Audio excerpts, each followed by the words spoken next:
চট্টগ্রামে বৈষম্য বিরোধী ছাত্র আন্দোলনে গুলি করা তৌহিদুল ইসলাম ওরফে তৌহিদকে গ্রেফতার করেছে পুলিশ। শুক্রবার বিকেল ৫:৩০টার দিকে সাতক্ষীরার কামালনগর এলাকা থেকে তাকে গ্রেফতার করা হয়। তার বিরুদ্ধে ৫টি হত্যা মামলাসহ বিভিন্ন থানায় ১২টি মামলা রয়েছে।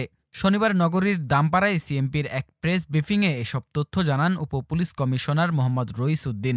তিনি বলেন, তথ্য প্রযুক্তির সহায়তায় তৌহিদকে গ্রেফতার করা হয়।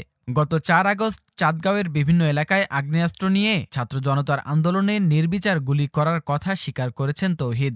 ওই দিন একাই ২৮ রাউন্ড গুলি ছোড়েন তৌহিদ। তার ব্যবহৃত ওই অস্ত্র ও গুলি উদ্ধার করতে আমাদের অভিযান অব্যাহত রয়েছে। এক প্রশ্নের জবাবে পুলিশ কর্মকর্তা মোহাম্মদ রইছ উদ্দিন বলেন, গ্রেফতার তৌহিদের রাজনৈতিক পরিচয় পাওয়া যায়নি, তবে তিনি একজন পেশাদার সন্ত্রাসী ও ছিনতাইকারী।